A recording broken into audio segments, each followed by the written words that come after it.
Hi guys, today we are going to discuss very important topic that is magnetron. So first let me tell you about the history of magnetron. It was invented in 1921 by Albert Hull. However, an improved high power cavity magnetron was invented in 1940 by John Randall and Harry Boot.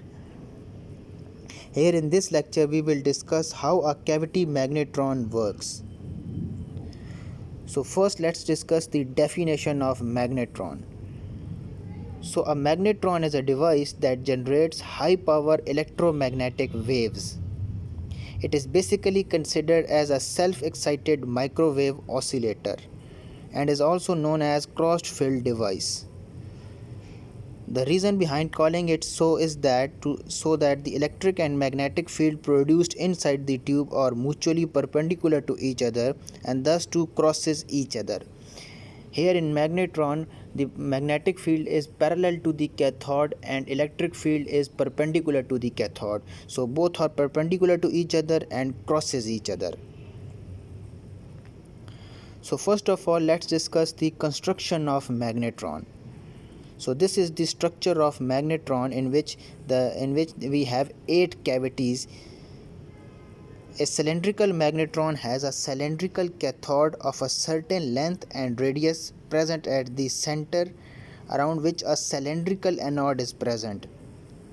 The cavities are present at the circumference of the anode at equal spacing, which you can see in the diagram or the structure of the magnetron. Here we have cathode at the center and we have anode, and between anode and cathode we have interaction space, and electric field moves from positive to negative plates. Also, the area existing between the anode and cathode of the tube is known as interaction space or region, which I have just told you. It is to be noted that here that there exists a phase difference of 180 degree between adjacent cavities, which you can see in the diagram. Therefore, cavities will transfer their excitation from one cavity to another with a phase shift of 180 degree. Thus, we can say that if one plate is positive, then automatically its adjacent plate will be negative, and this is clearly shown in the figure above. More especially, we can say that edges and cavities show 180 phase apart relationship. As we have already discussed that the electric and magnetic field are perpendicular to each other, and the magnetic field is generated by using a permanent magnet. Okay, before going to discuss the working of magnetron, let me tell you about the operating principle of magnetron. So basically, a magnetron is a vacuum tube of high power having multiple cavities. It is also known as cavity magnetron because of the presence of anode in the resonant cavity of the tube. The operating principle of magnetron is such that when electrons interact with the electric and magnetic field in the cavity, then high power oscillations get generated. Okay, now let's discuss the working of magnetron. The excitation of cathode of the magnetron is provided by a DC supply, which causes the emergence of electron from it. Here in this section we will discuss the working of magnetron under two categories. First, without applying the RF's input to the anode, and the second one in which we apply the RF input to the anode. So first case is when RF input is not present. Here RF means radio frequency. So case 1 is when magnetic field is 0 or absent. When the magnetic field is absent, then the electron emerging from the cathode radially moves toward the anode, and this is shown in the figure below. So we can say that in the absence of magnetic field, electrons move radially or straight to the anode without deflection. This is so because the moving electrons does not experience the effect of magnetic field and moves in a straight path. Case 2 is when a small magnetic field is present. In case a small magnetic field exists inside the magnetron, then the electron emerging from the cathode will slightly deviate from its straight path, and this causes a curvy motion of the electron from cathode to anode as shown in the figure. So you can see that when a small magnetic field is present, then electron is slightly deflected, and we can see the curvy motion of the electron from cathode to anode, and this is in the presence of small magnetic field. This motion of electron is the result of action of electric as well as magnetic force over it. So third case is in the case when the magnetic field is further increased, then electrons emerging from the cathode get highly deflected by the magnetic field and graze along the surface of cathode as shown in the figure. So this case in the presence of large magnetic field. This causes the anode current to be zero because electrons do not reach anode. The value of magnetic field that causes the anode current to become zero is known as critical magnetic field. If the magnetic field is increased beyond the critical magnetic field, then the electron will bounce back to the cathode itself without reaching the anode. And this is the case of the presence of excessive magnetic field. The reaching of the emitted electron from the cathode back to it is known as back heating. So to avoid this, the electric supply provided to the cathode must be cut off after oscillations have been set up in the tube. Okay, our second case is that when RF field is present. So first we have discussed when RF field is not present, and now we are going to discuss the case when RF field is present. So first case is in a case an active RF input is provided to anode of the magnetron, then oscillations are set up in the interaction space of the magnetron. So when an electron is emitted from the cathode to anode, then it transfers its energy in order to oscillate.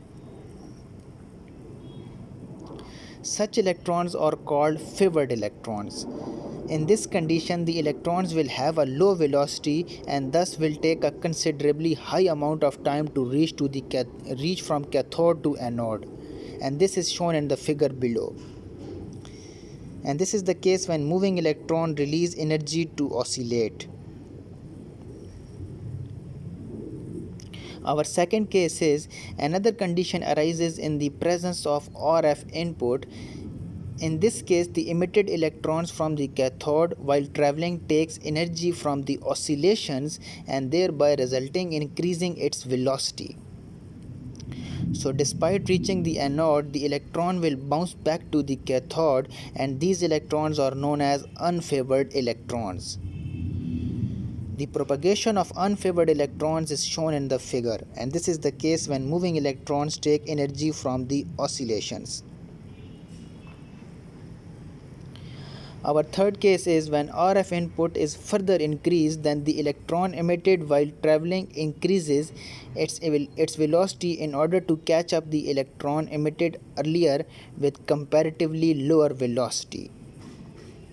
So all those electrons that do not take energy from the oscillations for their movement are known as favored electrons, and these favored electrons form electron bunch or electron cloud and reaches anode from the cathode.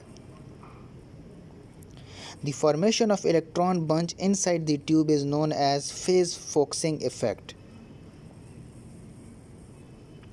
Due to this, the orbit of the electron gets confined into spokes, and these dotted lines are known as spokes.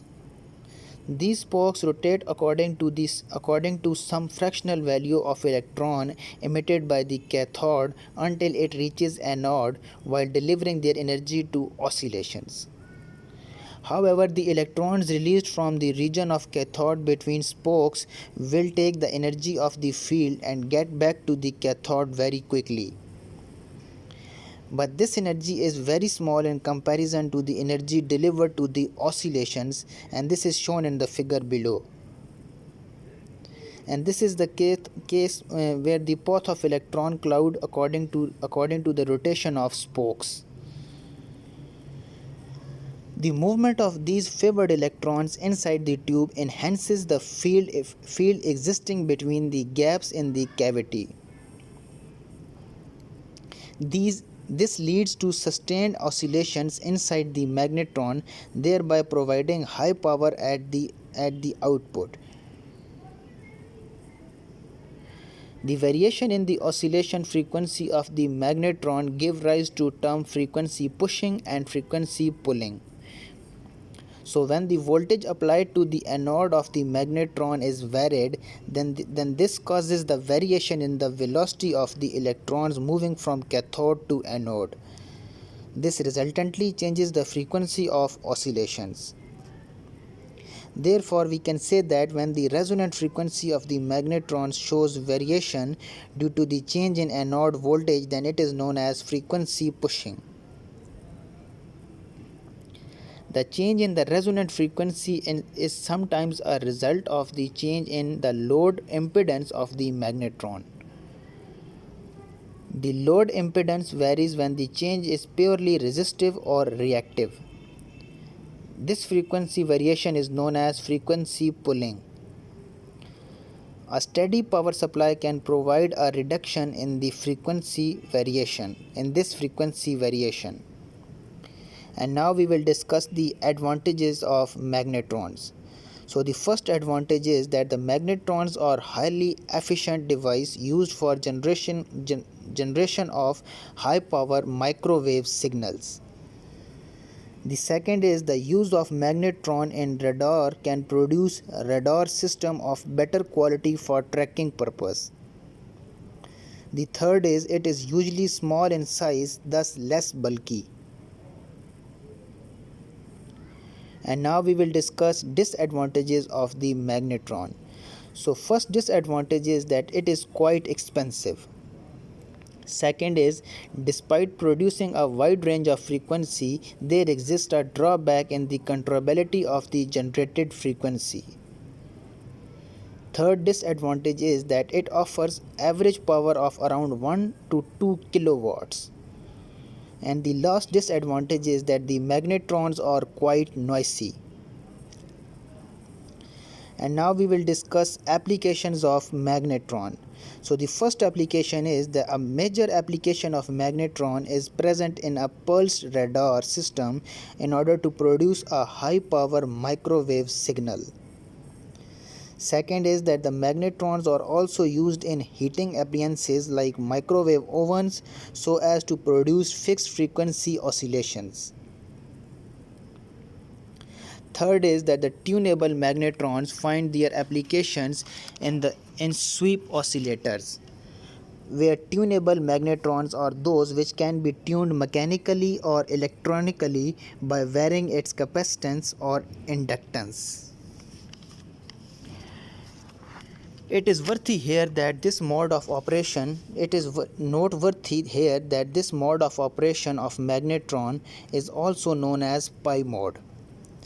This is so because a proper phase shift of 180 is maintained between two adjacent plates. Also, it is to be noted that the oscillations are only built up in pi mode. And now we will discuss the uses of magnetron. Cavity magnetrons are highly power microwave oscillators and mainly used in radar transmitter. It is used in industrial applications in microwave heating and ovens. It is also used in radars. Magnetrons are majorly used in radars as being the only high power source of RF signal as a power oscillator despite of a power amplifier. So this was our detailed lecture on the magnetron. Hope you guys like it. Thank you very much.